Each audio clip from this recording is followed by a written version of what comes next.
সিরাত, তুমি এখানে? ইন্টারভিউ বোর্ডে রিফাতের এক্স গার্লফ্রেন্ড সিরাতকে দেখে রিফাত নিজেই অবাক হয়ে যায়। একটা ছোট্ট ভুল বোঝাবুঝির কারণে সিরাত আর রিফাতের সম্পর্ক নষ্ট হয়। সিরাত ও রিফাতকে এখানে আশা করেনি, তাই রিফাত সিরাতকে দেখে বলেই ফেলল। সিরাত, তুমি এখানে? সিরাত কোনো রকম নিজেকে সামলে রিফাতের দিকে কটু দৃষ্টি নিক্ষেপ করে বলল, এক্সকিউজ মি, কে আপনি? বসের সাথে কিভাবে ব্যবহার করতে হয় সেটাও জানেন না? রিফাত বুঝতে পারলো সিরাতের এখনো সেরকমই রাগ আছে, তাই রিফাত বলল। Sorry ma'am. রিফাত একটু চুপ থেকে সোজা হয়ে দাঁড়ালো। তার চোখে মৃদু হাসি, তবে চোখের কোণায় জমে থাকা কষ্ট লুকানো যায় না। আচ্ছা ম্যাম, পেশাদারিত্ব বজায় রাখবো, কথা দিলাম। সিরাত মুখ ফিরিয়ে নিলেও তার ভেতরে যেন একটা ঝড় বয়ে গেল। এই ছেলে এখনো আগের মতোই নরম, সম্মান জ্ঞান সম্পূর্ণ, কিন্তু পুরনো সেই বিশ্বাসঘাতকতা সেটা ভুলবে কিভাবে? আপনার ইন্টারভিউ টাইম 10 মিনিট পর, আপনি বাইরে অপেক্ষা করতে পারেন।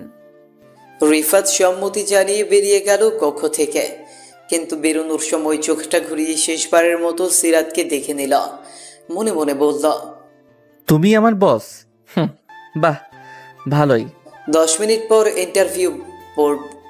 রিফাত চেয়ার টেনে বসল। সামনের টেবিলে 3জন সিনিয়র কর্মকর্তা আর মাঝখানে বসে সিরাত। তার ঠোঁটে কঠোর এক হাসি, যেন বলতে চায়, তোমার জন্য আমি কোনো স্পেশাল ট্রিটমেন্ট করব না। মিস্টার রিফাত, আমরা আপনার সিভি দেখেছি, দারুণ প্রোফাইল। তবে আমাদের একটা প্রশ্ন, আপনি কি চাপের মধ্যে কাজ করতে পারেন? রিফাত চোখ সরাসরি সিরাতের দিকে রেখে উত্তর দিল, চাপ তো জীবনেই অনেক ছিল স্যার, এমনকি যখন প্রিয় মানুষটাই শত্রু মনে করে তখনও টিকে থাকার চেষ্টা করেছি। সিনিয়ররা হালকা হেসে ফেললেও সিরাতের মুখ শক্ত হয়ে গেল। সে স্পষ্ট বুঝলো রিফাত ইঙ্গিতে কথা বলছে। তারপর সিরাত বলল, মিস্টার রিফাত, আমরা এখানে ইমোশনাল ড্রামা শুনতে বসিনি। আপনার প্রফেশনালিজম কতটুকু তা দেখাতে এসেছেন, so please maintain the decorum.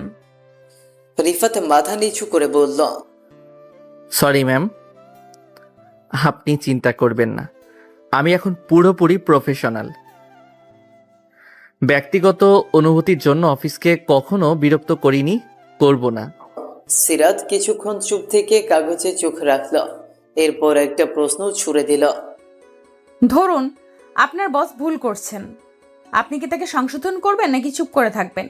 Rifat হেসে বলল, ভুল যেই করুক, দায়িত্বশীল কর্মী হিসেবে আমি সেটা বুঝিয়ে দেব, কিন্তু সম্মান বজায় রেখে।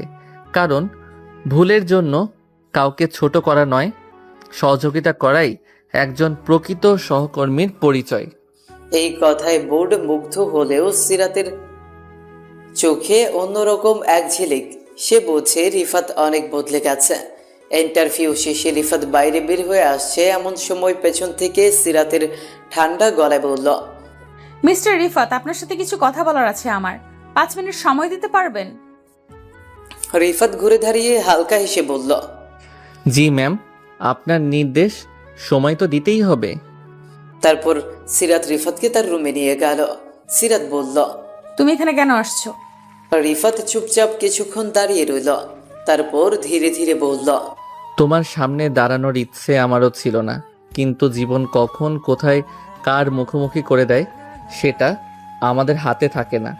চাকরিটা দরকার ছিল, তাই এসেছি। তবে হ্যাঁ, জানতাম না তুমি এই অফিসের বস। সিরাত ঠোঁট কামড়ে রাগ সামলানোর চেষ্টা করল, তার ভেতরে যেন আগুন জ্বলছে। তুমি কি ভেবেছিলে পুরনো একটা মুখ দেখলে আমি দুর্বল হয়ে পড়ব? ভুল করছো রিফাত, আমি এখন অনেক শক্ত। জানি, তোমাকে দেখে বুঝতে পারছি। আর দুর্বল? হ্যাঁ, তুমি তো কখনোই দুর্বল ছিলে না সিরাত, আমি ছিলাম, এখনো হয়তো আছি। সিরাত চোখ সরিয়ে জানলার দিকে তাকালো। বাইরে ঝকঝকে রোদের আলো, অথচ তার ভেতরে ধোঁয়াশা। তোমার সাহস তো কম না, আমাকে ঠকিয়ে মিথ্যা অপবাদ দিয়ে আজ আবার এসে বলছো তুমি দুর্বল। আমি কখনো তোমায় ঠকাইনি সিরাত। যে ঘটনাটা আমাদের আলাদা করেছিল সেটা একটা ভুল বোঝাবুঝি ছিল। আমি সেই সময় প্রমাণ দিতে পারিনি, তবে বিশ্বাস করো, আমি তোমার বিশ্বাসের যোগ্য ছিলাম, এখনো আছি। সিরাত ধীরে রিফাতের দিকে ফিরে তাকালো। চোখে জল টলমল করলেও মুখে কঠোরতা বজায় রাখলো। বিশ্বাস? হ্যাঁ, সেই শব্দটা এত সহজ, একবার ভাঙলে তার আগের মতো হয় রিফাত? না, হয় না, কিন্তু আমি চাই তুমি অন্তত জানো সত্যিটা কি ছিল। তোমার মনে যদি এক বিন্দু জায়গাও থাকে আমার জন্য, তাহলে শুনবে। কিছুক্ষণ নীরবতা, তারপর সিরাত ধীরে মাথা নেড়ে বলল। না, আমি আর কিছুই শুনতে চাই না। রিফাত আর কিছুই বলতে পারল না। রিফাতের চাকরিটা হয়ে গেছে। বাসায় এসে সবাই অনেক খুশি হলেন। রুমে শুয়ে আছে রিফাত। হঠাৎ ফোনে টুং করে আওয়াজ করে মেসেঞ্জারে মেসেজ আসলো। স্ক্রিন অন করতে রিফাত অবাক হয়ে যায়, কারণ সেই চিরচেনা সিরাতের আইডি থেকে SMS আসছে। সিরাত তো ব্লক করে রাখছিল, তাহলে খুললে কবে? SMS এ লেখা, ব্লগ খুলছি বলে ভেবো না গলে গেছি। তুমি আমার অফিসে জয়েন করেছো মানে কাল থেকে বুঝে যাবে এই সিরাত কিরকম মেয়ে। আমার সাথে বিশ্বাসঘাতকতার মজা বোঝাবো। Best of luck. বলেই সিরাত অফলাইনে চলে গেল। রিফাতের মনে অনেক ভয় কাজ করতে শুরু করলো। কাল থেকে কি শুরু হবে তার উপর দিয়ে।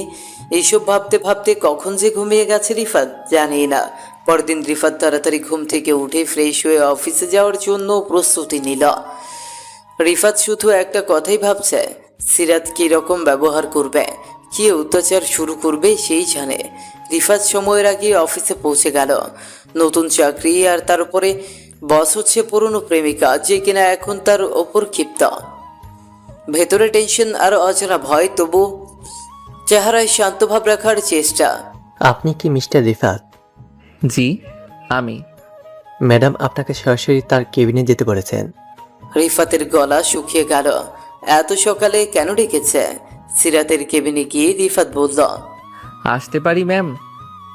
আসুন, বসুন mister Rifat. Thank you ma'am. Sirat কিছু ফাইল তার দিকে এগিয়ে দিল। এই ফাইলগুলো কালকের মধ্যে শেষ করতে হবে। তাছাড়া আপনার অফিস ডেস্কটা আমাদের ফিনান্স সেকশনের একদম সামনে, যেন কাজ মনিটর করা যায়। ঠিক আছে ম্যাম। আর একটা কথা, আপনার সাথে আমার কোনো ব্যক্তিগত সম্পর্ক ছিল, আছে কিংবা থাকবে এই ধারণা কেউ পেলে আপনি নিজেই দায়ী থাকবেন। এই জন্য আমি আপনাকে চাকরি থেকে ফায়ার করব। এখানে আপনি শুধুই একজন এমপ্লয়ি। বুঝেছি ম্যাম। অফিস আমার কাছে পূর্ণ পেশাদার জায়গা, আমি এই নীতিতেই চলি। রিফাতের এই জবাবে সিরাতের ঠোঁট কাঁপল, কিন্তু কিচ্ছু বলল না। তার চোখে একটা দ্বন্দ্ব, প্রাক্তনের প্রতি রাগ আর কোথাও লুকিয়ে থাকা একটা অনুভব। রিফাত কেবিন থেকে বের হয়ে এসে অফিসে বসতেই সহকর্মীরা তাকে ভালোভাবে গ্রহণ করল। সবাই জানে সে সিরাতের পুরনো চেনা, গুঞ্জন ছড়াতে শুরু করল। কিন্তু রিফাত সবার সাথে পেশাদার আচরণ করে নিজেকে নিয়ন্ত্রণে রাখল। লাঞ্চের সময়, ভাই শুনছি আপনি আমাদের ম্যাডামের বিশেষ চেনা। আপনি যা শুনছেন তার যে কাজের বিষয়ে মনোযোগ দিন, ওটাই বেশি দরকারি। এইভাবে দিনটা পেরিয়ে গেল। সিরাত কয়েকবার দূর থেকে রিফাতের কাজ মনিটর করলো। সে দেখে ছেলেটা সত্যি সিরিয়াসলি কাজ করছে, কোনো অযথা গল্প নেই, কারো সাথে ঘনিষ্ঠতা নেই। তার নিজের মধ্যেও একটা প্রশ্ন ঘুরপাক খাচ্ছে, রিফাত কি আসলেই বদলে গেছে? কয়েকদিন পর অফিসে রিফাতের কাজ নিয়ে সিনিয়রদের প্রশংসা শুরু হয়।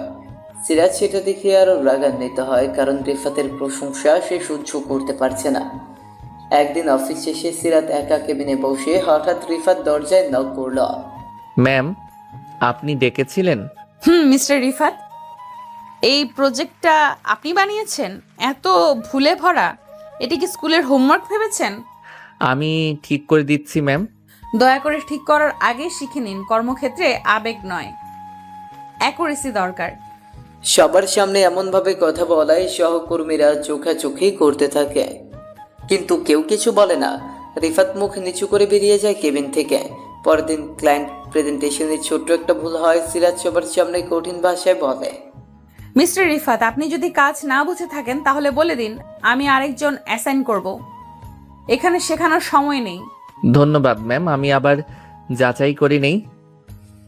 একদিন সিরাজ সবাইকে অফিস শেষে যেতে বলে, কিন্তু রিফাতকে ডেকে রাখে।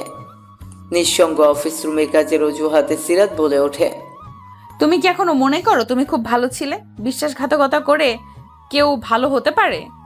সত্যিটা জানলে তুমি এসব বলতে না সিরাত। কিন্তু ঠিক আছে, তুমি বস, আমি কর্মী, কথাগুলো শুনে যাওয়া আমার দায়িত্ব। তোমার দায়িত্ব ছিল আমার পাশে দাঁড়ানো, সেটা তুমি করোনি। এইভাবে সিরাত যতই পেশাদারি ছলে অপমান কর ততই রিফাত শান্ত থাকে, কিন্তু তার প্রতিটি উত্তর সিরাতকে আরো অস্থির করে তোলে। সে বুঝতে পারে রিফাত পাল্টে গেছে, তার ভেতরে এখনো ভালোবাসা আছে, কিন্তু সেটা সম্মান আর নীরবতার মাঝে। রাতে রিফাত শুয়ে আছে, রিফাতের হাতে একটা চিঠি। চিঠিটা বের করে হঠাৎ মনে হলো 3 বছর আগে রিফাত আর সিরাতের সেই প্রথম দেখা। 3 বছর আগে রিফাতের মনে পড়ল সেই দিনটার কথা, যখন প্রথমবার সিরাতের সাথে তার দেখা হয়েছিল। ঢাকা বিশ্ববিদ্যালয়, এপ্রিল মাসের শেষ সপ্তাহ। আকাশ যেন গোসা করেছে কারো উপর। হঠাৎ বৃষ্টি নামলো, একেবারে বজ্র সহ ঝড় ঝরে বৃষ্টি। আকাশ কালো হয়ে এসেছে, রাস্তায় মানুষ দৌড়াচ্ছে, কেউ ছাতা খুঁজছে, কেউ আশ্রয়। লাইব্রেরির সামনে এক গাদা ছাত্রছাত্রী বৃষ্টির হাত থেকে বাঁচতে দাঁড়িয়ে আছে। কেউ ভিজছে, কেউ বইয়ের ব্যাগের দিয়ে মাথা ঢাকছে। তাদেরই মাঝে দাঁড়িয়ে আছে একটি মেয়ে, সিরাত। চশমার কাছে বৃষ্টির ফোঁটা জমেছে, হাতে 3-4টি ভারী রেফারেন্স বই এক হাতে ঠেকিয়ে রাখছে যেন না পড়ে যায়। মুখে অস্থিরতা, চোখে অস্বস্তি। সে কিছুটা অদ্ভুতভাবে খুঁজছে আশ্রয়। তখনই সামনে দিয়ে হেঁটে যাচ্ছিল রিফাত। ছেলেটি ইংরেজি বিভাগের মাস্টার্সের ছাত্র। উচ্চতা মাঝারি, গায়ের রং উজ্জ্বল শ্যামলা, কাঁধে ব্যাগ ঝোলানো, এক হাতে ছাতা ধরে ধীরে হেঁটে যাচ্ছিল লাইব্রেরির দিকে। হঠাৎ চোখে পড়ে মেয়েটাকে, অসহায়ভাবে দাঁড়িয়ে, ভেজা চুল আর বইয়ের ওপর বৃষ্টির বিন্দু ঝরে পড়ছে। তারপর রিফাতে গিয়ে গেল। রিফাত ছাতা বাড়িয়ে বলল, এই নিন, বইগুলো নষ্ট হয়ে যাবে।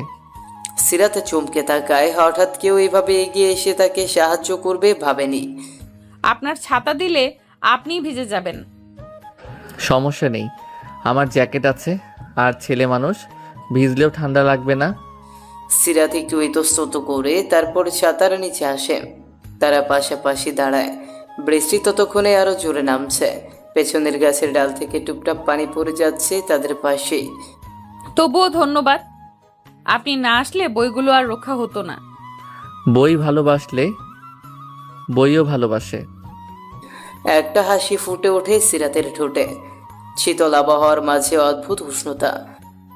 কিন্তু ছাতাটা ফেরত দেব কি করে? আবার যদি কখনো দেখা হয় তখন দিয়ে দিয়েন। একটা মুহূর্ত থেমে থাকে সময়। দুজনেই বুঝে ওঠে না, কিন্তু কিছু একটা বদলেছে। অচেনা অচেনা অথচ আপন। আপনার নামটা জানতে পারি? রিফাত। আর আপনি? সিরাত। খুব সুন্দর নাম। Thank you. বৃষ্টি একটু কমে এসেছে। রিফাত ছাতাটা বাড়িয়ে দেয় সিরাতের হাতে। নিন, আপনি নিয়ে যান, আমি তো খালি হাতে অভ্যস্ত। আবার যদি দেখা হয়? তখন শুধু ছাতা না, চা খাওয়ার দাবিও থাকবে। সিরাত একটু হেসে মাথা নাড়ে, তারপর ধীরে ধীরে হাঁটা দেয় লাইব্রেরির দিকে। রিফাত দাঁড়িয়ে থাকে, বৃষ্টিতে হালকা ভেজে, চুল ভেজা, জামার হাতা স্যাঁতসেঁতে, কিন্তু তার মুখে একটা হাসি, অজানা আনন্দে ভরা। মনে হয় আজকের দিনটা কেমন যেন বদলে দিয়েছে কিছু। তারপর রিফাত ভিজে বাসায় চলে আসে, ভাবতে থাকে সিরাতের কথা। এরপর কেটে যায় 1 সপ্তাহ। এপ্রিলের শেষ দিন পেরিয়ে মে মাস শুরু হয়। গরমে হাঁসফাঁস করছে শহর, কিন্তু রিফাতের মনে এখনও আটকে আছে সেই বর্ষার বিকেল। লাইব্রেরির সামনে ভেজা চুলের এক মেয়ে, সিরাত। ছাতাটাও ফেরত আসেনি। আসবে কিনা সেটা রিফাত জানেও না, তবে সে আশায় আছে, কারণ ওই এক মুহূর্তেই যেন একটা অদ্ভুত সংযোগ তৈরি হয়ে গিয়েছিল, যেটা না বুঝে ভুলে যাওয়া যায় না। রিফাত প্রতিদিনের মতো লাইব্রেরিতে যায়, চুপচাপ বই পড়ে, মাঝে মাঝে জানলার বাইরে তাকায়, খোঁজে সেই মুখ, সেই চশমা যেটা এক বিকেলে ছায়া হয়েছিল তার পাশে। কিন্তু সিরাত আর আসে না। হঠাৎ একদিন লাইব্রেরির করিডোরে বই খুঁজতে খুঁজতে আচমকাই এই যে আপনি ছাতাওয়ালা। রিফাত চমকে তাকায়, তার চোখে মুহূর্তেই আলো খেলে যায়। সিরাত, তুমি না মানে আপনি? আমাকে তুমি করেই বলতে পারেন। তাহলে তুমিও তুমি করে বলো, কিন্তু এতদিন পর। হ্যাঁ, ছাতাটা ফেরত দিতে এসেছিলাম, অনেক দিন হয়ে গেছে। রিফাত হেসে বলে, আমি ভেবেছিলাম তুমি আর আসবে না। আসবো না কেন? ছাতা তো চায়ের বিনিময়ে ফেরত দেওয়ার কথা ছিল। তাহলে চলো চায়ের দোকানে যাই। ক্যাম্পাসের টিএসির পাশের চায়ের দোকান। দুজনেই পাশাপাশি বসে, ছোট্ট টেবিলে দুটো চায়ের কাপ। সিরাত একটু নড়ে চড়ে বসে, কথা বলার সাহস খোঁজে। তুমি সব সময় এমনই সাহায্য করো মানুষদের? সবাইকে না, শুধু যারা চশমার ভেতর দিয়ে কাপা চোখে তাকায় তাদের জন্য একটু আলাদা মনে হয়। সিরাত হেসে ফেলে, তার হাসিটা এবার খোলা সুস্থির। তুমি খুব অন্যরকম। আর তুমি খুব চুপচাপ। ভেতরে যত ভাব, বাইরে তত কম শব্দ। সেটা বোঝা যায়, কিন্তু শব্দ না থাকলেও কিছু কথা থেকে যায়, ঠিক যেমন ওই দিনের মতন। একটা নীরবতা নামে, কিন্তু সেটা অস্বস্তিকর নয়, বরং নরম, কেমন যেন পরিচিত। সন্ধ্যার দিকে তারা হাঁটে ক্যাম্পাসের পথ ধরে। তোমার বইগুলো রক্ষা পেল, আমি খুশি। আর আমার একটা বিকেল মনে রাখার মতো হয়ে গেল। তাহলে হয়তো আরও কিছু বিকেল তৈরি করা যায় একসাথে। সিরাত কিছু বলে না, শুধু তাকায়, চোখে ছোট্ট একটা হাসি। সম্মতির ভাষা শব্দ ছাড়াই। সেদিন ছিল আরেকটা বর্ষাহীন সন্ধ্যা, কিন্তু মনের ভেতরে যেন বৃষ্টি পড়ছিল ধীরে মিষ্টি করে। অচেনা থেকে আপন হবার শুরু হয়তো এখান থেকেই। পরের দিন টিএসসির চায়ের দোকানে বিকেল 5টা বাজে। টেবিলের উপর দুটো কাপ, একটার ধোয়া এখনো হালকা ধোয়াটে, আর একটার ঠোঁট ছুঁয়ে নিয়ে একটু কমে গেছে। রিফাত চুপচাপ তাকিয়ে আছে সিরাতের দিকে, যেন মেয়েটার চোখে কোনো একটা কবিতা লেখা যা সে মুখস্থ করতে চায়। হঠাৎ রিফাত বলে উঠল, তোমার চোখ দুটো খুব অদ্ভুত জানো। কেমন অদ্ভুত? যেন চুপচাপ থেকে সব বলে ফেলে, কিছু না বললেও মনে হয় সব শুনে ফেলেছি। সিরাত একটু হেসে চা খেতে থাকে। হালকা হাওয়ায় চুল উড়ে এসে মুখে লাগে। সে গুটিয়ে কানের পেছনে সরিয়ে নেয়। রিফাত অপলক তাকিয়ে থাকে সেই ছোট্ট অঙ্গভঙ্গির দিকে, কত সাধারণ অথচ কত গভীর। তুমি সবসময় এত সিরিয়াস হয়ে তাকাও কেন? তোমার দিকে না তাকিয়ে থাকা কঠিন। আসলে তোমার পাশে বসে মনে হয় সময় ধীর হয়ে আসে। সিরাত এবার কিছুটা চুপ করে যায়। অদ্ভুত একটা হালকা শ্বাস পড়ে তার বুকে। তার বুকের ভেতরেও কি একটু কাঁপন? আমার খুব একটা বন্ধু নেই এখানে। ক্লাস, বই, লাইব্রেরি, এর বাইরে কিছু ভাবিনি কখনো। তাহলে আজ থেকে ভাবো, আমার মতো একজনকে নিয়ে ভাবা দোষের কিছু না, তাই তো? সিরাত তার চায়ের কাপটা 2 হাতে জড়িয়ে ধরে, যেন কাপের উষ্ণতা তাকে সাহস দিচ্ছে। চোখের কোণে লুকোনো একটা ছোট্ট হাসি। তুমি চা খেতে ভালোবাসো?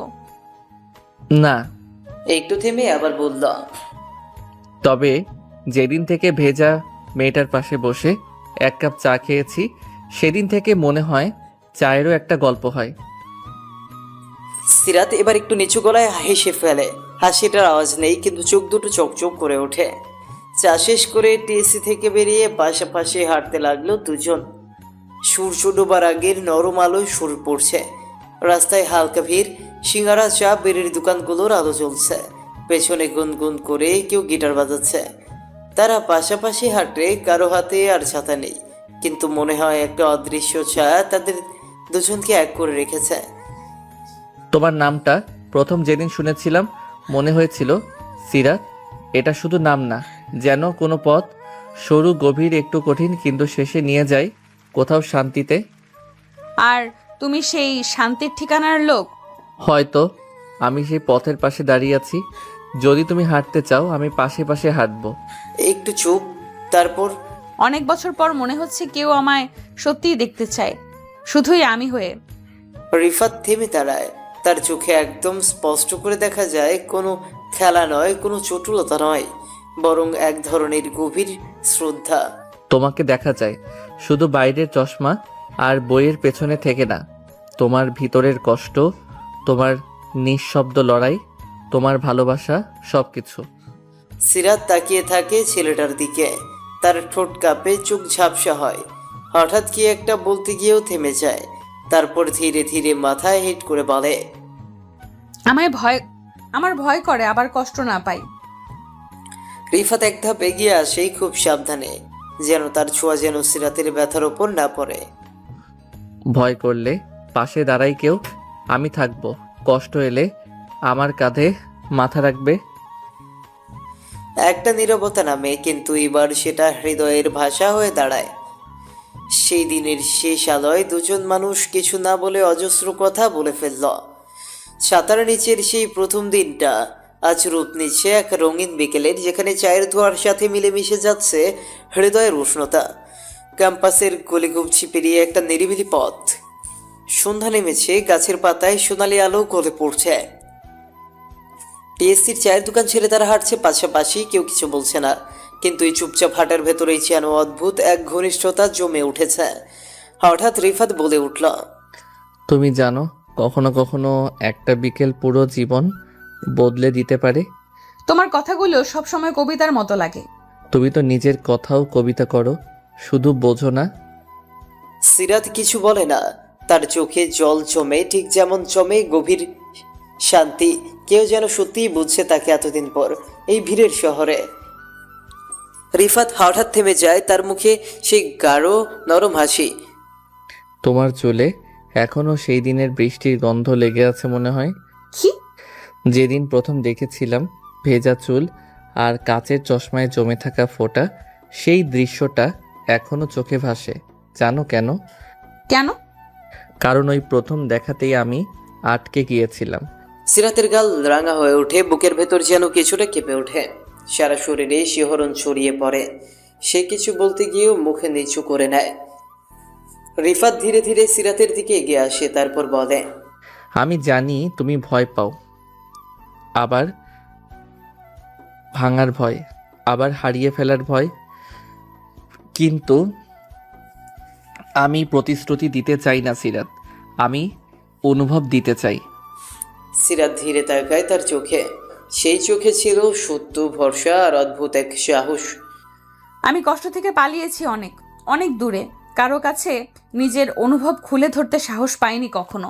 তাহলে এবার একটু সাহস করো। আস্তে হাতে হাত ধরে আবার বলল, এই হাত ধরো, আমরা একসাথে পালাবো না, একসাথে দাঁড়াবো। সিরাতের চোখে টলমল জল। সে ধীরে নিজের হাতটা রাখে রিফাতের হাতে। রিফাত খুব আলতোভাবে ধরে, যেন ভেঙে না চায়, ঠিক যেমন বুকের ভেতর কেউ কাউকে ধরতে চায়, যত্নে, নিঃশব্দে। চারপাশে যেন কোনো শব্দ নেই, কেবল বাতাসের নরম ছোঁয়া, পাতা ঝরার ধ্বনি আর দুজন হৃদয়ের শব্দহীন কথোপকথন। বটতলার পাশে বসে আছে তারা। রিফাত একটা পুরনো বেঞ্চে বসে, সিরাত পাশে। সন্ধ্যার অন্ধকারে নেমে এসেছে, বাতিগুলো একে একে জ্বলছে। আশেপাশে কিছু ছাত্রছাত্রী, কিন্তু তারা যেন অদৃশ্য হয়ে গেছে রিফাত সিরাতের জন্য। আজ আমার মা বাবার কথা খুব মনে পড়ছে। ছোটবেলায় তারা আমার জন্য ছাতা ধরে রাখতেন, আমি দৌড়ে যেতাম স্কুলে। আজ তুমি ছাতা ধরলে মনে হলো আবার কেউ আমার মাথার উপর আকাশ ধরে রেখেছে। আমি কোনো দিনই পুরো আকাশ হতে পারবো না, তবে যদি চাও তোমার মেঘলা দিনে ছাতা হয়ে পাশে দাঁড়াবো। সিরাত হঠাৎ ঝুঁকে পড়ে, তার মাথাটা রিফাতের কাঁধে এসে ঠেকে। নিঃশব্দ, ভারহীন, কিন্তু গভীর। সেই স্পর্শে রিফাত শীতল হয়ে যায়, আবার উষ্ণতায় ভরে ওঠে। সেই মুহূর্তে আকাশ থেকে বৃষ্টি নামে না, কিন্তু দুজনের ভেতর এক ধরনের বৃষ্টি পড়ে, অদৃশ্য, কোমল, অনুভবে ভেজা। রিফাত আর নড়ে না, যেন পুরো পৃথিবী থেমে গেছে এই একটুকু সময়ের জন্য।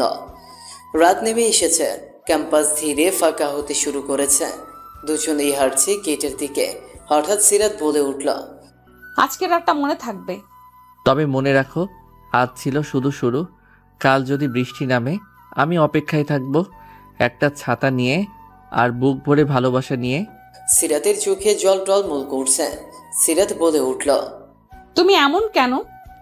তুই যেমন চেয়েছিলে ঠিক তেমন, একদম তোমার মনের মতো। সিরাত হঠাৎ খুব সাহস করে রিফাতের গালে হালকা একটা চুমু খেয়ে ফেলে, তারপর চমকে উঠে সরে যায়। লজ্জায় লাল হয়ে যায় মুখ।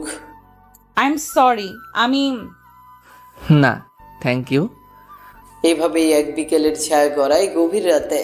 একটি স্পর্শ, একটি চুমু, একটি মুহূর্ত, সব কিছু একত্রে বলে দেয় এই ভালোবাসা গড়ে উঠছে ধীরে, গভীরে। অন্ধকারের মাঝেও তাদের ভালোবাসার আলোর রেখা ফুটে উঠছে। পরের দিন বিশ্ববিদ্যালয়ের হলের পেছনে নিরিবিলি কর্নারে দাঁড়িয়েছে সিরাত। এসে দেয়ালে হেলান দিয়ে, এক হাতে ফোন, অন্য হাতে চা, একটু চিন্তিত, একটু কুণ্ঠিত। আজ রিফাত ডেকেছে খুব গুরুত্ব দিয়ে। আর সেটা সিরাতের বুক ধুকপুক করা বাড়িয়ে দিয়েছে কয়েক গুণ। পেছন থেকে রিফাত এসে দাঁড়ায়। হঠাৎ রিফাত বলে উঠল, অনেকক্ষণ অপেক্ষা করলে।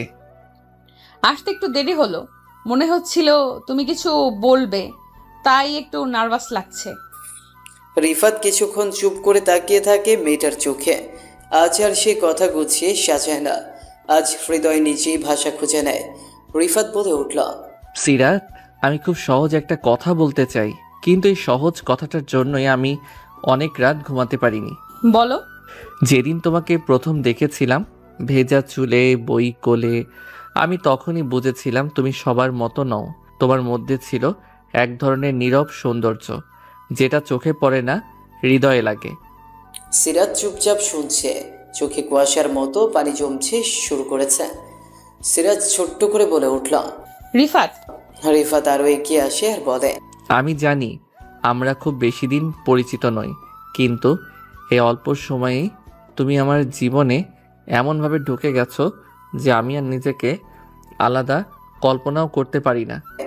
একটু থেমে গভীর গলায় আবার বলল, আমি তোমাকে ভালোবাসি সিরাত, সত্যিই ভালোবাসি। হঠাৎ যেন সময় থেমে যায়, বাতাসও স্তব্ধ হয়ে দাঁড়ায়। এক মুহূর্তের জন্য পাখিরাও গানের লাইন ভুলে যায়। সিরাত তাকিয়ে থাকে রিফাতের চোখে। সেই চোখে কোনো লুকোনো খেলা নেই, কোনো হিসাব নেই, শুধু একরাশ অপেক্ষা। সিরাতের চোখে জল টলমল করছে। সিরাত বলে উঠল, তুমি জানো এই কথাটা আমি কতবার কল্পনা করেছি? কেউ বলবে, কেউ এভাবে বলবে, কেউ এমন চোখে তাকাবে, আর যখন সেটা তুমি বললে আমি বুঝলাম আমি সেই প্রথম দিন থেকেই ভালোবেসে ফেলেছিলাম। তুমি? সিরাত চোখের জল মুছতে মুছতে বলল, হ্যাঁ রিফাত, আমিও তোমাকে ভালোবাসি, ভীষণ ভালোবাসি। রিফাত ধীরে হাত বাড়িয়ে দেয়। সিরাত এগিয়ে এসে আলতোভাবে সেই হাত ধরে। এবার আর ভয় নেই, সংশয় নেই, শুধু নিশ্চিত এক মায়াবী বন্ধন। রিফাত সিরাতকে আলতোভাবে জড়িয়ে ধরে। এই স্পর্শে নেই কোনো অশ্লীলতা, আছে শুধুই ভালোবাসা। 2 দিন পর লাইব্রেরির সামনে, যেখানে তাদের প্রথম দেখা হয়েছিল। আজ বৃষ্টি নেই, আকাশ আজ স্বচ্ছ, রোদ হালকা, কিন্তু দুজনের হৃদয় চলছে রংধনুর খেলা। হঠাৎ রিফাত বলে উঠল, তোমার মনে আছে এখানে প্রথম ছাতাটা দিয়েছিলাম? হ্যাঁ, আজ আমি চাই সেই ছাতার নিচে সারা জীবন থাকি। রিফাত কানে ফিস ফিস করে বলল, সেই ছাতার নিচে চা খাবো, গল্প করব, ঝগড়া করব, কিন্তু পাশে থাকবো। পাশে থাকাটাই সবচেয়ে বড় ভালোবাসা। কিছুক্ষণ চুপ থাকার পর সিরাত বলে উঠল, সিরাত, আমি বইমেলায় যাব, তুমি যাবে? অবশ্যই, চলো। তারপর দুইজন হাঁটতে হাঁটতে বইমেলা প্রাঙ্গণে চলে আসে। সন্ধ্যার আলোয় ভিড়ের মাঝখানে রিফাত এক হাতে সিরাতের হাত ধরে আছে, অন্য হাতে ব্যাগ ভর্তি বই। চারপাশে ভিড়, আলো ঝলমলে, কিন্তু তার চোখ শুধু সিরাতেই আটকে। রিফাত বলল, আজ তোমাকে না আনলে আমার বইমেলা অসম্পূর্ণ থেকে যেত। তুমি ছাড়া সব কিছু ফাঁকা লাগে। তুমি না থাকলে আমি তো মেলাই চিনতাম না। এটা আসলে তোমার জগৎ, আমি অতিথি। তুমি অতিথি না সিরাত, তুমি এখন আমার জগতের কেন্দ্র। আমি বই পড়ি, কবিতা লিখি, বৃষ্টিতে ভিজি, সবই তোমাকে ভাবতে ভাবতে। সিরাত একটু থেমে তাকায়, চোখে লাজ আর ভালোবাসা একসাথে খেলে। তুমি কি কখনো ভেবেছো আমরা এমন করে জীবনটা একসাথে কাটাবো? প্রতিদিন ভাবি, ভোরবেলা উঠে তোমাকে দেখি, চায়ের কাপ হাতে তোমার মুখোমুখি বসি, সন্ধেবেলা ঝগড়া করি, কোনো সিরিজ দেখবো সেটা নিয়ে, তারপর রাতের শেষ গল্পটা বলি তোমার কানে ফিস ফিস করে। সিরাত চোখ নামিয়ে ফেলে, তার চোখে জল জমছে, শুধু ভালোবাসায় নয়, এক ধরনের ভয়। আমার ভয় করে রিফাত, সম্পর্কগুলো আজকাল বেশি দিন টেকে না। একটা সময় গিয়ে সবকিছু বদলে যায়। তুমি যদি একদিন বদলে যাও? আমি যদি বদলাই তবে সেটা হবে তোমাকে আরও বেশি ভালোবাসার দিকে, কারণ আমি যদি তোমার অভ্যাস হয়ে যাই তাহলে নিজেকে বদলাতে পারি না আর। সেই মুহূর্তেই লোকজন, আলো, চারপাশের শব্দ সব ধ্বংস হয় এক নিঃশব্দ হৃদস্পর্শে। রিফাত সিরাতের দিকে এক ধাপ এগিয়ে এসে তার কপালে একটা আলতো চুমু খায়। আশেপাশের মানুষ থাকলেও সেই স্পর্শ শুধু তাদের ছিল নিজস্ব ও অদ্বিতীয়। বইমেলায় আরও কিছুক্ষণ সময় কাটিয়ে রিফাত আর সিরাত বাসে ফিরে আসে। এভাবেই কিছুদিন রিফাত আর সিরাতের প্রেমের খুনসুটিতে কিছুদিন কেটে গেল। বেশ কিছুদিন পর সিরাত রিফাতকে ফোনে পাচ্ছে না। হোয়াটসঅ্যাপে সিন দেখাচ্ছে কিন্তু কোনো রিপ্লাই নেই। সে ভেতরে ভেতরে কাঁপছে, মন খারাপ করছে, সন্দেহ ঢুকে যাচ্ছে মাথায়। অন্যদিকে রিফাত একটা ওয়ার্কশপে স্পিকার হয়ে গিয়েছে, ফোন সাইলেন্ট, চোখ বন্ধ। কাজ শেষ করে বের হয়ে দেখে 11টা মিসড কল আর অনেকগুলো মেসেজ। সিরাতের মেসেজ। রিফাত দৌড়ে কল করে। সিরাত, প্লিজ রাগ করো না। আমি একটা সেশনেই ছিলাম, ফোন সাইলেন্ট ছিল। তুমি জানো তো, তোমার কথা না বললে আমার দিনই শুরু হয় না। তুমি একটাবারও জানাও না। আমি ভাবতে থাকি যদি তুমি আর আগের মতো না থাকো। তোমার ধারণা আছে আমি কেমন কাটাই সময়টা তোমাকে ছাড়া? তুমি যদি বুঝতে তাহলে রাগ করতে পারতে না, বরং আমাকে জড়িয়ে ধরে বলতে, দূরে থেকেও তুমি আমার সবটা হয়ে আছো। সিরাত চুপ করে থাকে। ফোনে শুধু দুজনের নিঃশ্বাস শোনা যায়। আবার রিফাত বলে উঠল, আমি চাই না আমাদের মধ্যে কিছুর দেয়াল উঠুক। তুমি আমার এবং আমি তোমার। কখনো ভুল বোঝাবুঝি হলে দয়া করে আমায় আগে জিজ্ঞেস করো, আমি অপেক্ষা করব প্রতিবার। আমি ভয় পাই বলেই হয়তো বেশি আশা করি।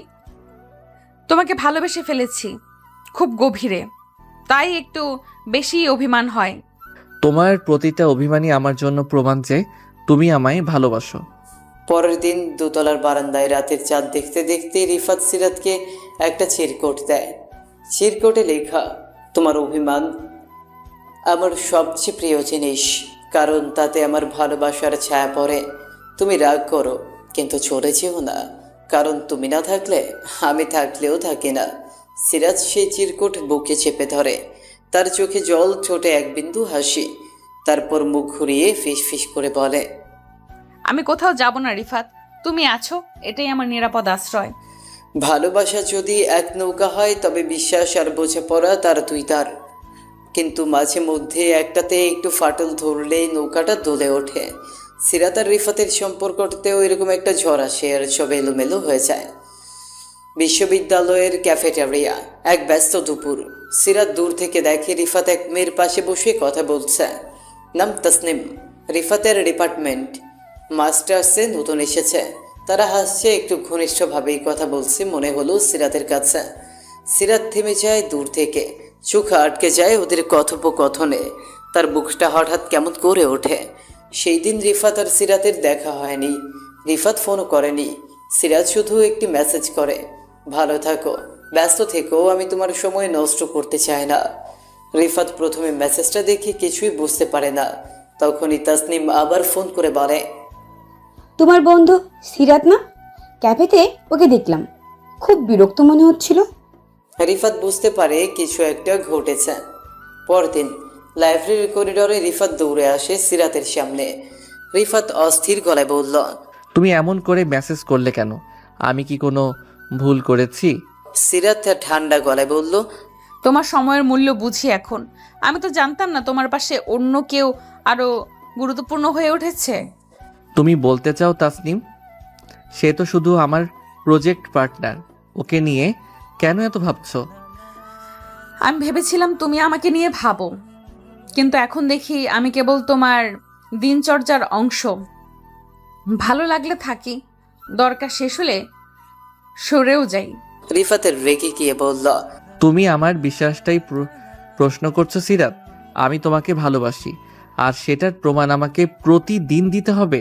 সিরাতের চোখে জল টলমল করছে, তবুও ভাঙা গলায় বলল, ভালোবাসা বলছি এমন হয় যে আমি নিজের চোখে কিছু দেখেও বিশ্বাস করব না।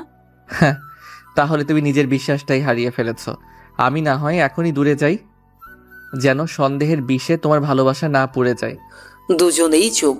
এক মুহূর্তে এত সুন্দর সম্পর্কটা যা ছিল কোমল, সেই ভালোবাসার শরীরে জমে যায় ফাটল। সিরাত চলে যায়, চোখের জল মুছছে। রিফাত দাঁড়িয়ে থাকে হাহাকার নিয়ে। গভীর রাত, দুই পাশে দুই হৃদয়। সিরাত জানলার পাশে বসে আছে, তার পাশে সেই চিরকুট। তুমি রাগ করো কিন্তু চলে যেও না। সে ধীরে চিরকুটটা বন্ধ করে দেয়। এখন আর কেউ ফিসফিস করে গল্প বলছে না, কেউ ছাতার নিচে নেই, কেউ চা খাবো বলে দাবি করছে না। শুধু নিস্তব্ধতা। অন্যদিকে রিফাত বারান্দায় বসে কাঁধে জ্যাকেট ফেলে, যেটা দিয়ে প্রথমবার ভিজেছিল। তার ফোনে সিরাতের নামের পাশে এখন লাস্ট সিন ইয়েস্টারডে। রিফাত ফিস ফিস করে বলে, তুমি যদি আমার ভালোবাসা না বোঝো তাহলে ব্যাখ্যা দিয়ে আর কি হবে? ভুল বোঝাবুঝির আগুন ভালোবাসার ভেতরে লাগে যখন, তখন তা শুধু ক্ষত রাখে না, অভিমান নামক অদৃশ্য দেয়াল তুলে দেয়। রিফাত আর সিরাত এখন সেই দেয়ালের দুই পাশে দাঁড়িয়ে, চোখে জল, মুখে নীরবতা, আর হৃদয়ে একটাই প্রশ্ন, সে কি সত্যিই আমাকে বোঝে? 2 সপ্তাহ কেটে গেছে, কোনো যোগাযোগ নেই। সিরাত আর রিফাত কেউই কোনো যোগাযোগ করেনি। রিফাত প্রতিদিন ফোন হাতে নিয়ে বসে আবার রেখে দেয়। সিরাত চুপচাপ, মুখে কেউ কিচ্ছু টের পায় না, কিন্তু তার চোখের নিচে কালি পড়ে গেছে। বন্ধুরা জিজ্ঞেস করে, সিরাত শুধু হেসে বলে। কিছু কিছু গল্প অপূর্ণই থেকে যায়। অন্যদিকে রিফাত মাঝে মাঝে ডায়েরি লিখে। আজ লিখছে, 19 মে, আজ 2 সপ্তাহ আমি আর সিরাত কথা বলিনি। সে আমার উপর বিশ্বাস হারিয়েছে, অথচ আমি আমার সবটা দিয়েছিলাম। যদিও বলতো তোমায় বিশ্বাস করি না, আমি প্রমাণ দিতাম। কিন্তু ও বললই না কিছু, শুধু চলে গেল। ভালোবাসা কি এত সহজে ফুরিয়ে যায়, নাকি ভাঙার আগে আমরা একে রক্ষা করার চেষ্টাটাও আর করি না? এভাবেই আরও কিছুদিন কেটে গেল। আজ বিশ্ববিদ্যালয়ের শেষ ক্লাস, সবাই ব্যস্ত ছবি তোলায়। স্যারের হাতে ফুল দিচ্ছে। সিরাত এক কোণে দাঁড়িয়ে চুপচাপ। রিফাত তাকে দেখে কিন্তু কাছে যায় না।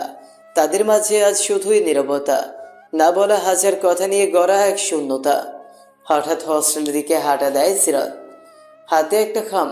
রিফাত একটু দূরে দাঁড়িয়ে দেখে তার নাম লেখা সেই খামের ওপর।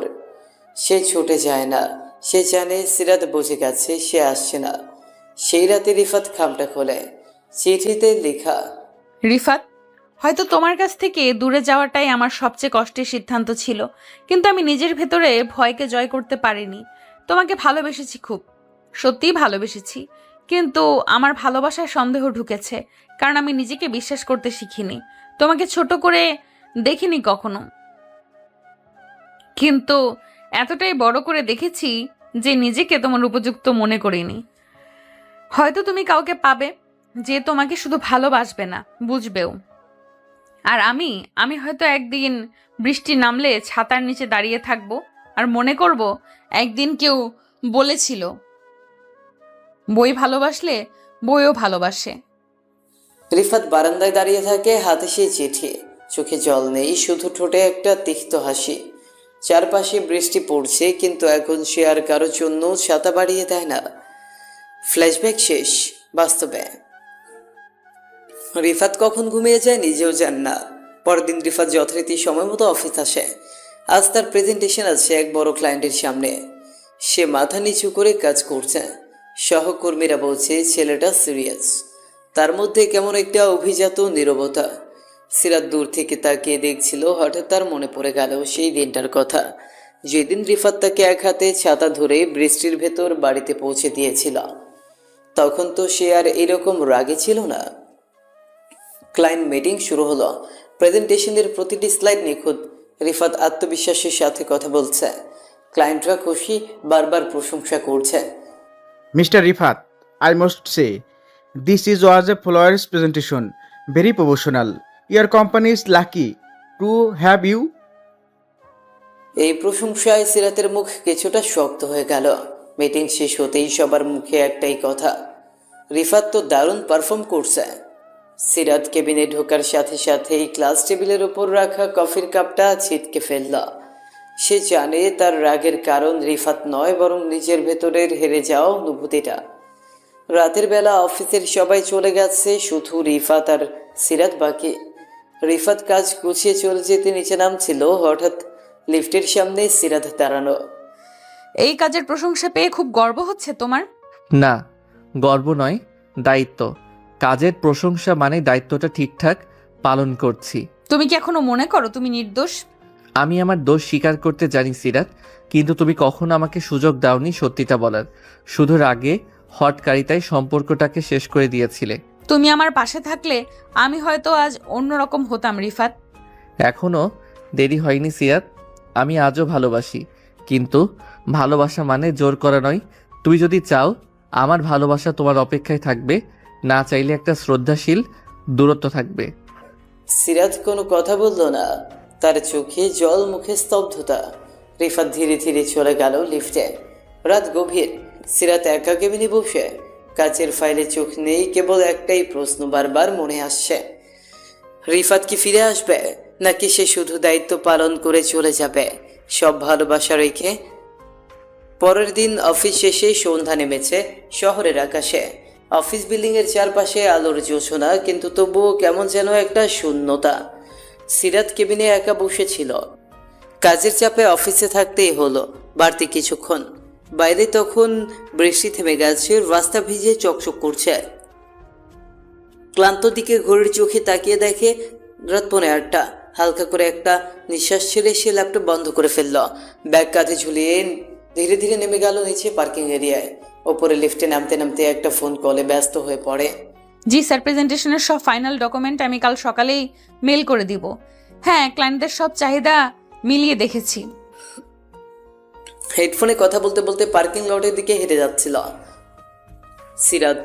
চারপাশে নির্জন, শুধু বাতির টিমটিমে আলো। ঠিক তখনই পেছন দিক থেকে একটা গা শিউরে ওঠা আওয়াজ। অফিসটা অনেক রাত পর্যন্ত চালান তো ম্যাডাম? সিরাত থেমে গেল, গলায় চিন্তিত ভঙ্গি। ঘাড় ঘুরিয়ে দেখলো 3জন অচেনা যুবক তার পেছনে দাঁড়িয়ে আছে। একজনের হাতে হেলমেট, আর একজন সিগারেট টানছিল। চেহারায় স্পষ্ট হিংস্রতা, চোখে অসুস্থ রাগ। আপনারা কে, এখানে কি করছেন? আমার ভাইকে আপনি অফিস থেকে বের করে দিয়েছেন। তার বাচ্চা আছে, সংসার আছে। আপনি কিছু না জেনে রিপোর্টের ওপর ভরসা করে তাকে বরখাস্ত করেছেন। আজ তার বদলা নেব। সিরাত ব্যাগটা শক্ত করে চেপে ধরে, পা করে পিছিয়ে যায়, কিন্তু দেয়াল পেছনে। হাত কাঁপছে, মুখ ফ্যাকাশে। সে ব্যাক পকেট থেকে ফোনটা বের করার চেষ্টা করছিল, তখনই একজন ঝাঁপিয়ে পড়ে ওর ফোনটা ফেলে দেয় মাটিতে। স্ক্রিন ভেঙে যায়।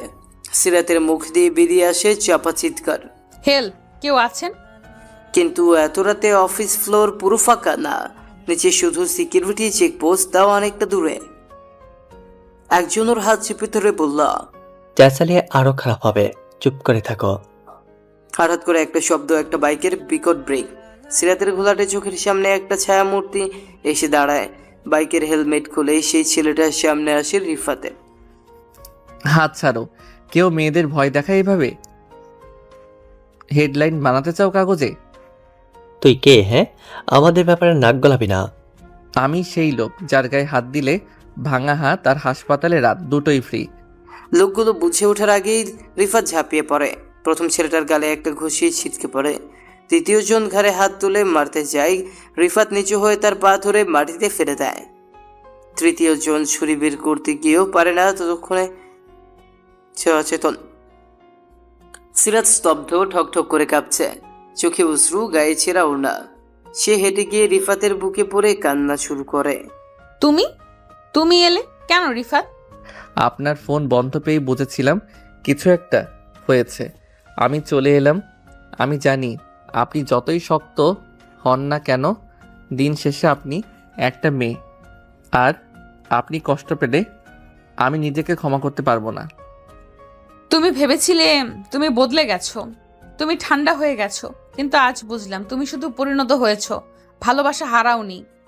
রিফাত তার কোট দিয়ে সিরাতের কাঁধে ঢেকে দেয়। তার চোখে তখন জল জলে সাহস আর প্রশ্রয়। তারা একসাথে সিকিউরিটিকে ডাক দেয়। পুলিশে খবর যায়, অপরাধীরা ধরা পড়ে। তবে সেই দিন রাতটা তাদের সম্পর্কের জন্য একটা মূল। সিরাত প্রথমে ভাঙা চোখে রিফাতকে দেখে, তাকে একটা আশ্রয় মনে হয়, একটা শান্ত বিশ্বাস। চলেন ম্যাম, আপনাকে বাড়ি পৌঁছে দেই। আজ শুধু বস না, একজন মানুষ হয়ে আপনার পাশে দাঁড়াতে চাই। আর আমি আজ শুধু একজন কর্মী নয়, একজন মানুষকে নতুন করে চিনেছি, যে ভালোবাসা হারায়নি, শুধু অপেক্ষায় ছিল। সেই রাতের বৃষ্টি যেন আবার ফিরে এলো, কিন্তু এবার ছাতা ধরেছিল রিফাত, আর সিরাত তাকে চোখের জলে ভিজতে দিল না। সেই রাতের পরদিন সকালে অফিসের করিডোরে সবাই যার যার ডেস্কে কাজে মনোযোগী। রিফাত যথারীতি সময়ের আগে অফিস চলে এসেছে। ডেস্কে বসে মন দিয়ে রিপোর্ট যাচাই করছে। চোখে ঘুম নেই, কিন্তু মন ফুরফুরে। বড্ড অন্যরকম একটা অনুভূতি কাজ করছে ওর ভেতরে। কি যেন ঘটেছে, আগের রাতে, যার প্রভাব এখনও বুকের ভেতর টকবক করছে। তবে যেটা রিফাত টের পায়নি সেটা হলো আজ সিরাতও এসেছে কিছুটা আগে ভাগেই। সে তার কেবিনের জানলার ফাঁক দিয়ে চুপচাপ তাকিয়ে আছে রিফাতের দিকে। চোখে আর সেই আগুন নেই, আজ তার চোখে দ্বিধা, নরম একটা কুয়াশা, যেন কিছু একটা বোঝার চেষ্টা করছে এই ছেলেটা কিভাবে এতটা বদলালো। সে যে একদিন কেঁদে বেরিয়েছিল এই রিফাতের জন্য, আজ সেই রিফাত তাকেই চোখ মেলে আগলে রাখছে। বেলা 11টা। সিরাত নিজেই ফোন করে রিফাতকে কেবিনে ডাকলেন। আপনি ডেকেছেন ম্যাম? হ্যাঁ, এই ফাইলটা রিভিউ করে দিও। আর তোমার গতকালকের ক্লায়েন্ট ইমেলটা আমি পড়েছি, ভালো হ্যান্ডেল করেছো। ধন্যবাদ ম্যাম।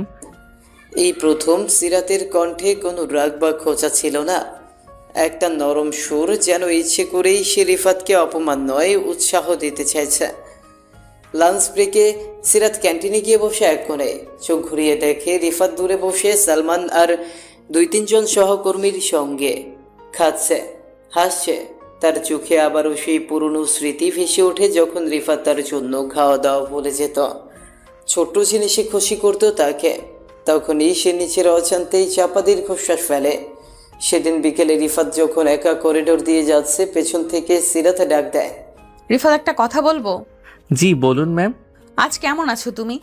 ভালোই, কাজ আর আপনার নির্দেশ এই দুই নিয়েই বেঁচে আছি। সব সময় এত পেশাদার থাকতে হয় না। আমি চাই তুমি নিজেকে একটু হালকা করে ফেলো, সব বোঝা একা টানার দরকার নেই। রিফাত থমকে যায়। কথাটা যেন খুব সাধারণ ছিল, কিন্তু হৃদয়ে ধাক্কা দিল। একটা সময় সেই মেয়েটার এমন কথার জন্য অপেক্ষা করতো, আজ সেটা শুনে নিচেই থমকে গেছে। রাতের বৃষ্টি। অফিস থেকে বের হচ্ছিল রিফাতের ছাতা হাতে, হঠাৎ পেছন থেকে একজোড়া পায়ের শব্দ। সিরাত একা ভিজতে ভিজতে নিচে নেমে এসেছে। একসাথে হাঁটবো? অবশ্যই, কিন্তু আপনি তো গাড়িতে। আজ ইচ্ছে করেই হেঁটে যাচ্ছি, কিছু কথা বলা দরকার। রাস্তায় হাঁটছে দুজন, ছাতার নিচে ঘন নীরবতা। বাইরে ভিজে রাস্তার মতোই যেন ভিজে আছে ভেতরটা। রিফাত, একটা কথা বলবো, সত্যি বলবে? কেন তুমি সেদিন আমাকে বাঁচাতে ছুটে এলে? কারণ আপনাকে এখনো আমার কেউ মনে হয়। আপনি ভুল বুঝে থাকলেও আমি আজও আপনাকে ভুলে যেতে পারিনি। ভালোবাসা তো সময়ের সাথে শেষ হয় না, বদলায়, বেড়ে যায়।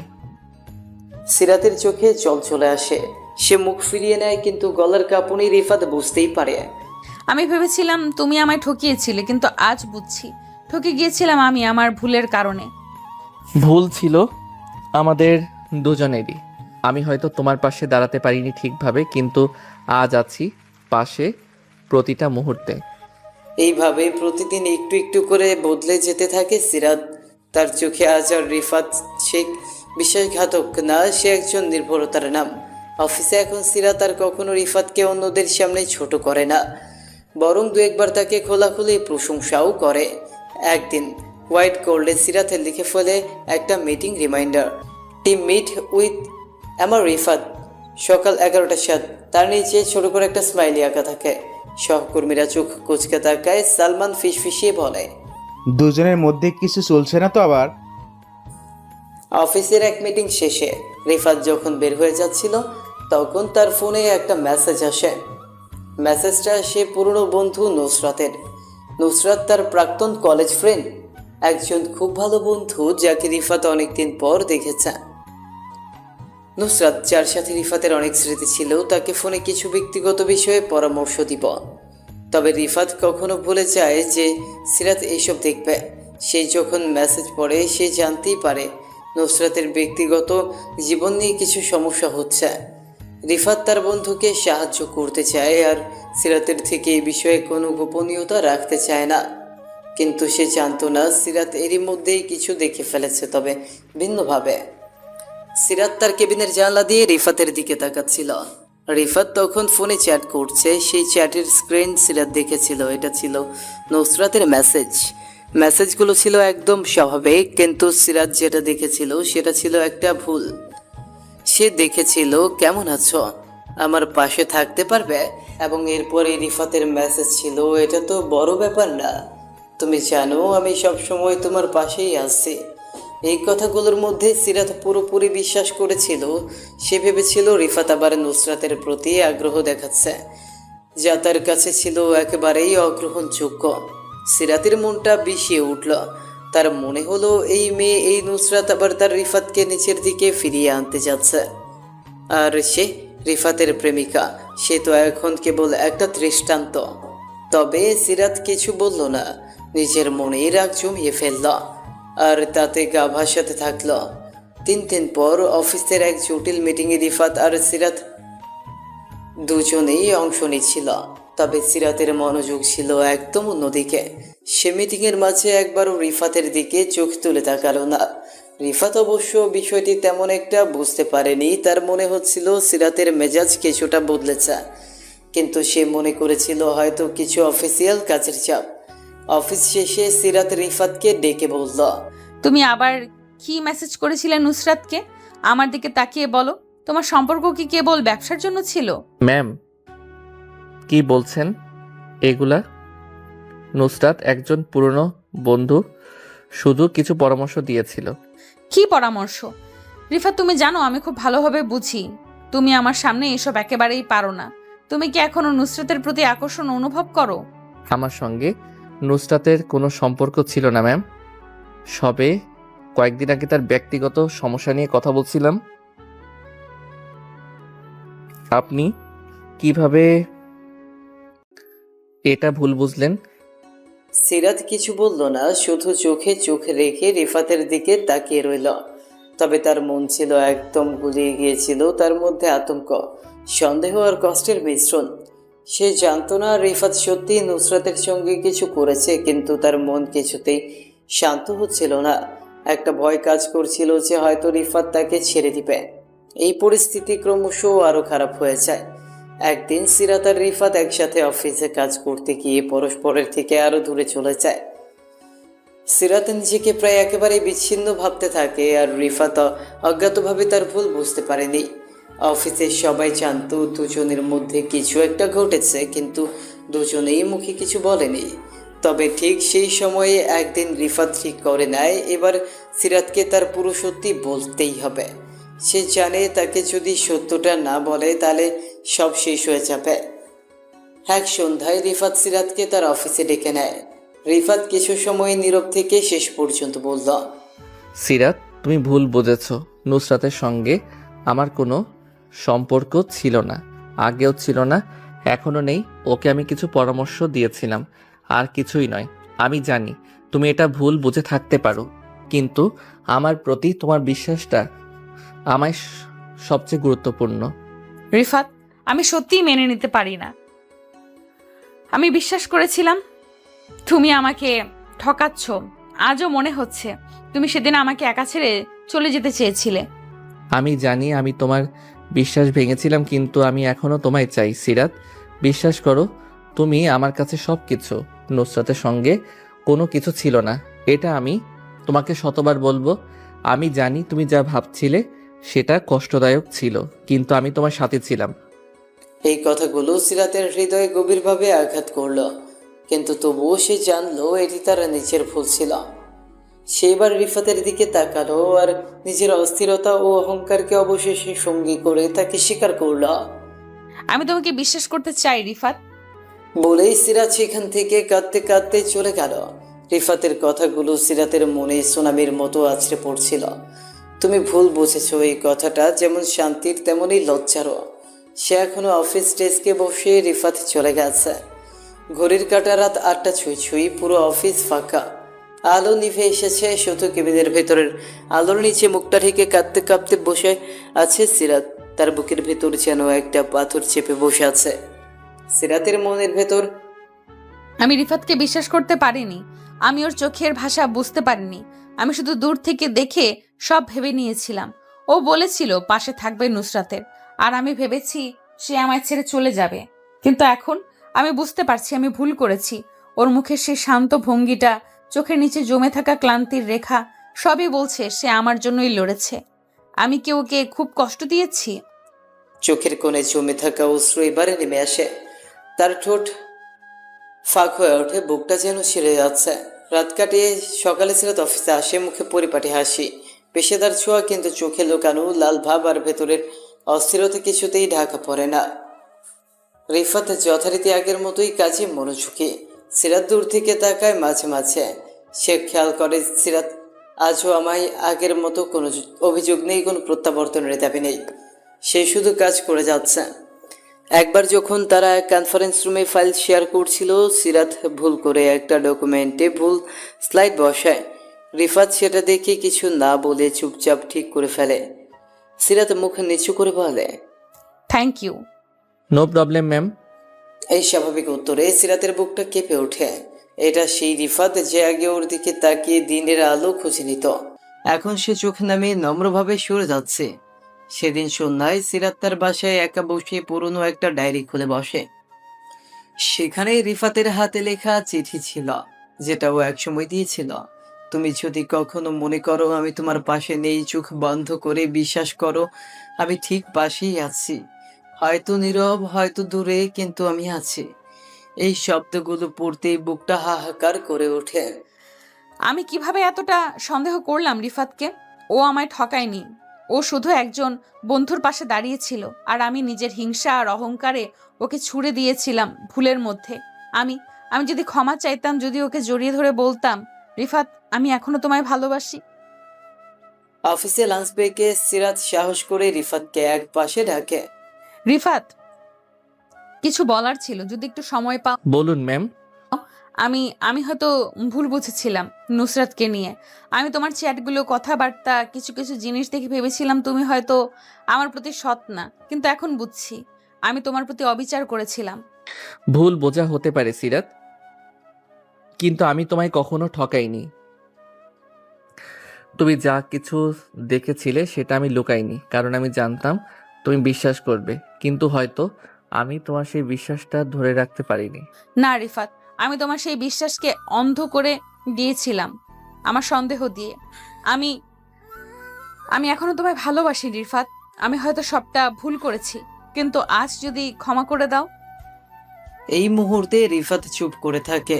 সে কিছু বলে না, তবে তার চোখের জল আর ঠোঁটের কোণে হালকা হাসি স্পষ্ট বুঝিয়ে দেয় তার হৃদয়ের জায়গাটা এখনো সিরাতের জন্যই খালি হয়নি।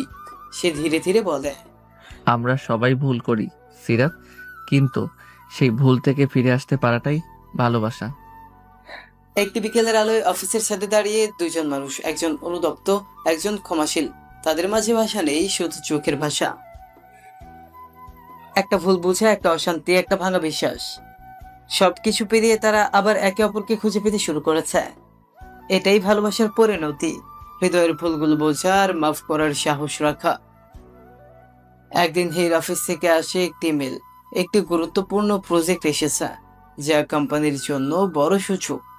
টপ লেভেল ম্যানেজমেন্ট সিদ্ধান্ত নেয় এই প্রজেক্টের দায়িত্ব থাকবে সিরাত ও রিফাতের উপর। প্রথমে সবাই অবাক, সিরাত নিজে সম্মতি দেয়, কারণ সে চায় রিফাতের সাথে কাজ করে বুঝতে আজকে রিফাত কেমন। আর রিফাত, সে প্রস্তুত, কারণ তার কাছে সিরাতের পার্সোনাল থেকে কাজ করা একটা সুযোগ, আবারও সুযোগ করা। প্রজেক্ট শুরুর দিন একটি মিটিং রুমে বসে তারা দুইজন। টেবিলে ছড়ানো ডকুমেন্টস, ল্যাপটপে টাইপের সময় শব্দ, মাঝে মাঝে চোখাচোখি, আবার দ্রুত মুখ ফিরিয়ে নেওয়া। এই ক্লায়েন্টটা একটু ডিটেল ওরিয়েন্টেড, আমাদের কিছুটা কৌশলী হতে হবে। আপনার সাথে কাজ করলে কৌশল আসবেই ম্যাম। রিফাত হাসি দিয়ে বলল। সিরাত মুখে লুকিয়ে হাসে। রিফাতের ঠোঁটের কোণে চিরচেনা হাসিটা ফিরে। একদিন কাজের চাপে লাঞ্চ করতে হয়নি। সন্ধ্যায় বের হতেই রিফাত দেখি সিরাতে একা কাজ করছে। ম্যাম আপনি খেয়েছেন? না, অনেক কাজ, খেয়ালই করিনি। চলুন নিচে একটু চা খেয়ে আসি, কাজের জন্য শক্তি দরকার। সিরাত একটু দ্বিধায় পড়ে, কিন্তু অবশেষে মাথা নাড়ে। নিচের ক্যান্টিনে গিয়ে দুজনে এক টেবিলে বসে। কথা হয় শুধুই কাজ নিয়ে, কিন্তু ভেতরে একটা স্বস্তি, কাছাকাছি থাকার, চোখে চোখ পড়লে যে শান্তি, সেটা আরো অস্বীকার করা যায় না। কয়েক সপ্তাহ পেরিয়ে গেছে। সহকর্মীরা লক্ষ্য করে আগের মতো আর সিরাত হুকুমের সুরে কথা বলে না। রিফাতের কাছে আর কারণে খুদ ধরে না, বরং কোথায় কোথায় প্রশংসাও করে। একদিন এক মিটিং শেষে সিনিয়র ম্যানেজার বলেন, মিস সিরাত, রিফাতকে আপনি প্রজেক্টে এনেছিলেন, এটা বোধহয় খুব ভালো সিদ্ধান্ত ছিল। উনি কাজ বোঝেন, শুধু কাজ নয়, উনি মানুষ হিসেবেও ভারসাম্য জানেন। রিফাত দরজার বাইরে দাঁড়িয়েছিল। কথা শুনে মুখ ঘুরিয়ে চুপচাপ ফিরে যায়।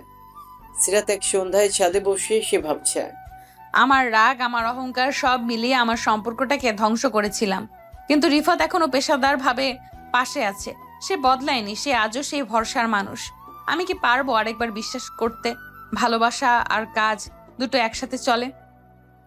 প্রজেক্ট সফলভাবে শেষ হয়, ক্লায়েন্ট খুশি, ম্যানেজমেন্ট প্রশংসা করে, অফিসে ছোট্ট একটা সেলিব্রেশন হয়। এক কোণে দাঁড়িয়ে সিরাত ও রিফাত। সিরাতের কণ্ঠে এক অদ্ভুত কোমলতা এনে বলে, এই সফলতায় তোমার অবদান সবচেয়ে বেশি রিফাত। Thank you. তুমি পাশে ছিলে বলেই পারলাম সিরাত। এই প্রথমবার ম্যাম স্যার নয়, তারা একে অপরের নাম ধরে রাখে। এটা একটা ছোট পদক্ষেপ কিন্তু গভীর। তাদের সম্পর্ক এখনো কোনো নাম পায়নি, কোনো সংজ্ঞা নয়, কিন্তু ভেতরে ভেতরে তা গড়ে উঠছে বিশ্বাস, সম্মান আর বোঝাপড়ার ভেতরে। প্রজেক্ট শেষে অফিসে এক ধরনের হালকা ভাব, সবাই খুশি, কিন্তু রিফাত আর সিরাতের মধ্যে যেন এক নীরব আকর্ষণ ঘোরাফেরা করছে। কারো মুখে প্রকাশ নেই, কিন্তু চোখে চোখ পড়লেই একটা নিঃশব্দ ভাষা স্পষ্ট বোঝা যায়। সেদিন হঠাৎই বিকেলের দিকে বৃষ্টি নামে। অফিস ছুটির সময় হলো, কিন্তু অনেকেই থেকে গেছে, কেউ ছাতা আনেনি। সিরাত জানলার পাশে দাঁড়িয়ে কফির কাপে ধোয়া উঠছে। পাশে এসে দাঁড়ায় রিফাত। বৃষ্টিটা আজ কেমন যেন শান্ত, তাই না? ঠিক তোমার মতো। আগে এতটা চুপচাপ ছিলে না তুমি। রিফাত হেসে বলল। তুমি বদলে দিয়েছো আমাকে। সিরাত থমকে যায়, রিফাত আবার বলে, ভালোবাসা মানুষকে শান্ত করে দেয়। আমি সেই ভালোবাসা একবার পেয়েছিলাম, হয়তো আজও পাই, শুধু নাম নেই। ভালোবাসার নাম দেওয়া লাগে না সব সময়, অনুভবটাই যথেষ্ট, যদি সেটা সত্যি হয়। দুজনেই তখন জানলার পাশে দাঁড়িয়ে। বাইরে বৃষ্টি, ভেতরে চুপচাপ কাঁপা কাঁপা হৃদয়। একসময় সিরাত ধীরে ধীরে বলে ওঠে। রিফাত কিছু বলে না, শুধু তার দিকে তাকিয়ে থাকে। সে চোখ দুটোতে যেন এক চিরচেনা আকুতি। এক অফিসিয়াল ট্যুরে যেতে হয় ঢাকার বাইরে। রিসোর্টে রাতের দিকে একটা বনফায়ার, সহকর্মীরা গান গায়, কেউ গিটার বাজায়। সিরাত একটু দূরে বসে হালকা শীতে কাঁপছে। সরি, আমার কাছে অতিরিক্ত শাল নেই, কিন্তু আমার কোটটা নিতে পারো? সিরাত একটু অবাক, তারপর কোটটা নিয়ে নিজের কাঁধে জড়ায়। রিফাতর পাশে এসে বসে। আগে হলে তোমার কোটটা জোর করে ফেলে দিতাম। আর এখন? সিরাত ধীরে বলে, এখন বুঝি কিছু ভালোবাসা ফিরে পেতে সময় লাগে, কিন্তু যদি সত্যি হয় তা কখনো ফুরায় না। সেই রাতে রিসোর্টের খোলা আকাশের নিচে তারা দুইজন কেবল নীরবে পাশাপাশি বসে থাকে। কেউ কিছু বলে না, কিন্তু মনে মনে তারা অনুভব করে পুরনো সেই ভালোবাসা আবার জেগে উঠছে। প্রতিদিনের অফিস এখন যেন একটু সহজ, একটু মিষ্টি। সিরাত মাঝে মাঝে নিজে থেকেই রিফাতের ডেস্কে এসে বলে, আজ কফি বানাচ্ছি আমি, এক কাপ লাগবে? রিফাত হাসে, মাথা নাড়ে। সহকর্মীরাও দেখে সিরাত আর আগের মতো কঠিন নয়। তার চোখে একটা উজ্জ্বলতা, মুখে এক নরম হাসি। একদিন লাঞ্চ ব্রেকে রিফাত বলে, এই নতুন সিরাতটাকে আমি আগে দেখিনি। এই সিরাটটা ছিল, তুমি কখনো খেয়াল করনি। আমি শুধু রাগ আর ভুল বুঝাবুঝিতে নিজেকে আড়াল করেছিলাম। এখন যদি বলি আমি আবার তোমার সেই হাসিটা চাই। তুমি পেলে আমি দেব না এমন কিছু নেই। একদিন অফিস শেষে দুজনে একসাথে এসে খেয়েছ। আকাশে পূর্ণিমা, চারপাশে শুনশান। তুমি এখনো আমাকে ভালোবাসো, তাই না? রিফাত এক পায়ে গিয়ে এসে বলে। তোমার নাম নেই না, কিন্তু প্রতিটা নিঃশ্বাসে তুমি থাকো। সিরাত ধীরে ধীরে রিফাতের হাত ধরে, তারপর বলে, আমার আর তোমার মাঝে এখনো অনেক কিছু আছে, কিন্তু যদি তুমি বাসা থাকো আমি সব ভরসা করে সামনে হাঁটতে পারি। তাহলে শুরু হোক আবার নতুন করে, কিন্তু এবার আমরা দুজনেই পেশাদার, আর তার ভেতরে লুকিয়ে থাকা হৃদয় দিয়ে ভালোবাসবো। চাঁদের আলোয় তাদের হাতে হাত, চোখে চোখ, একটা গভীর নিঃশব্দ প্রতিজ্ঞা। ভালোবাসা ফিরেছে, এবার আর কোনো ভুলে হারাবে না। রিফাতের পরিবার জানে সে নতুন অফিসে জয়েন করেছে, তবে সিরাজ সম্পর্কে এখনো কিছুই জানে না। মা প্রায় বলে, তোর বয়স তো কম হলো না রে বাবা, একটা ভালো মেয়ে দেখিস। আমি তো ভাবি তোর অফিসেই কেউ পছন্দ করে বসে আছে কিনা।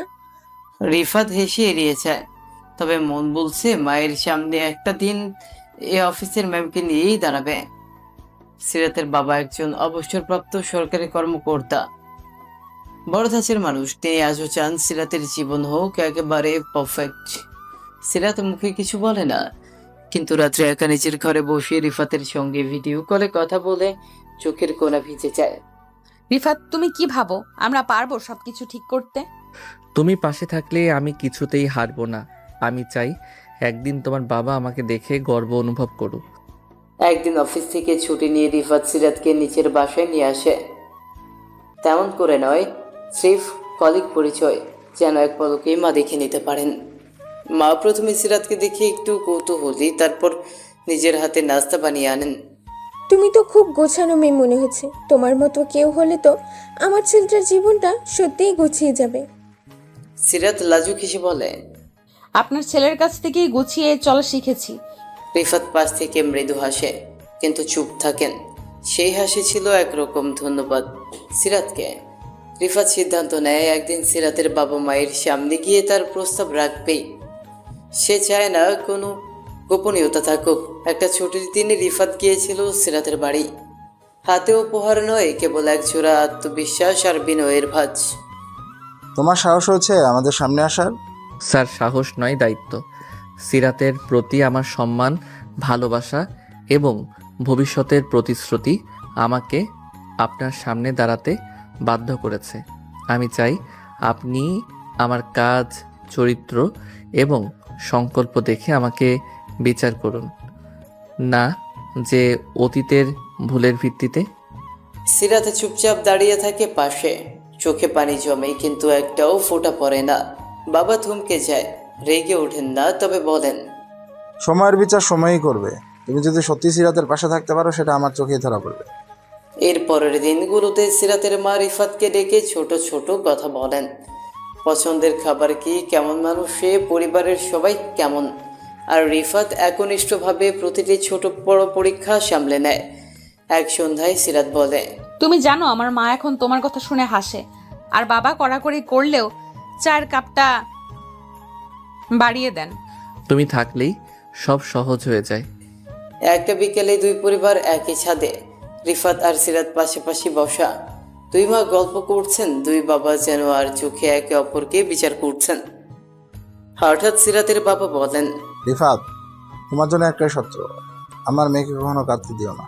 রিফাত উঠে দাঁড়িয়ে মাথা নিচু করে বলে, আমি কথা দিচ্ছি, চিরজীবন ওর চোখের জল আমি নিজের হাতে মুছে দেব। তাকে চোখ ভিজাতে দেব না কখনো। সিরাতের চোখে পানি, এবার সত্যিকার অর্থে ভালোবাসা। একদিন অফিস শেষে রিফাত সিরাতকে নিয়ে যায় ছাদের এক শান্ত কোণে। চারপাশে ছড়িয়ে পড়েছে বিকেলের নরম আলো, হালকা হাওয়া বইছে আর দূরের আকাশে ভেসে যাচ্ছে তুলোর মতো মেঘ। সেই মুহূর্তে রিফাত পকেট থেকে ছোট্ট একটা বক্স বের করে চুপচাপ হাঁটু গেড়ে বসে সে বলে, তুমি আমার জীবনে প্রথমে এসেছিলে ঝড় হয়ে, এখন হয়ে গেছো আশ্রয়। আমি চাই এই আশ্রয়টা চিরদিনের জন্য হোক। আমি কি তোমার সারা জীবনের পাশে থাকতে পারি? সিরাত কিছুক্ষণ চুপ থাকে, চোখে জমে থাকা জলের ফোঁটা একটুখানি কেঁপে ওঠে। তারপর খুব ধীরে বলে, তোমাকে হারিয়ে আমি বুঝেছি ভালোবাসা মানে কেবল ভালো লাগা না, মানে বিশ্বাস, সম্মান আর অপেক্ষা। তুমি সবটা ফিরিয়ে এনেছো। হ্যাঁ, আমি রাজি। সে হার মধ্যে যেন এক নিঃশব্দ বিস্ফোরণ ঘটে। নতুন করে ভালোবাসার জন্ম নিতে হয়। পরবর্তীতে দুই পরিবার একসাথে বসে, কেউ আর কোনো আপত্তি করে না। তুই যদি আমার মেয়েকে ভালো রাখিস, আমি তোর সবচেয়ে বড় আশীর্বাদ হয়ে থাকবো। রিফাত মাথা নিচু করে বলেন, আমি কথা দিচ্ছি, জীবনে যতটুকু পারি তাকে সুখী রাখবো। তার চোখে জল আসার আগে আমি পাশে থাকবো, হাত ধরে চুপচাপ। এরপর তাদের এঙ্গেজমেন্ট হয় ঘরোয়া আউটশপে। মেয়েদের গন্ধ, হাসির শব্দ আর কণ্ঠে উচ্চারিত আশীর্বাদের মাঝে তাদের নতুন জীবন শুরু হতে চলেছে। অফিসে সিরাত আগের মতোই সিরিয়াস, কিন্তু পরে সে বদলে যায়। চা হাতে নিয়ে যখন রিফাতের পাশে বসে, তখন চোখে থাকে শান্তির রেখা।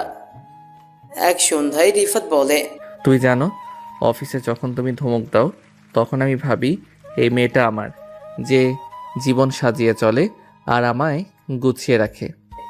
সিরাত হাসে, একটু লজ্জা মিশে থাকে চোখে, বলে, আর যখন তুমি বাসায় এসে আমার কপালে হাত রাখো, আমি ভাবি তুমি সেই পুরনো রিফাত, আমার বডিগার্ড জামাই।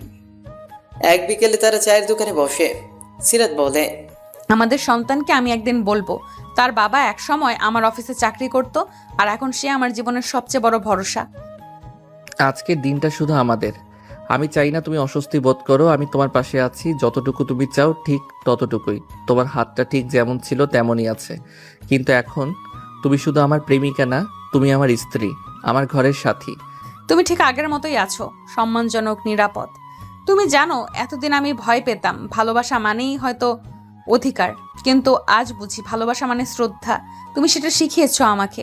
জানো, আমি প্রতিদিন তোমার পাশে ঘুমিয়ে ঘুম ভাঙাতে চাই। এই সংসারে যদি কোনো কিছু তোমাকে কাঁদায়, আমি তার বদলা নেব, even if it's just an onion. তুমি শুধু ঘুম ভাঙাও না, আমায় প্রতিদিন নতুন করে ভালোবাসো। তোমার হাস্যরস আগের মতোই, বাচ্চাদের মতো। ভালো লাগলেই তো হলো। রানীর প্রতি আমার ভালোবাসা বাড়ছে মিনিটে মিনিটে। কিন্তু ভালোই লাগে। আজকে কিছু বলো না, শুধু আমি তোমার পাশে থাকি। আজ তুমি সারাদিন ব্যস্ত ছিলে, কিন্তু আমি তোমার দৃষ্টি খুঁজেছি বারবার। আমি যত ব্যস্তই থাকি, আমার চোখের কোণে তুমি সব সময় থাকো। ভিজতে দাও না, আমাদের ভালোবাসার মতো এই বৃষ্টিটাও হয়তো আজ পুরোপুরি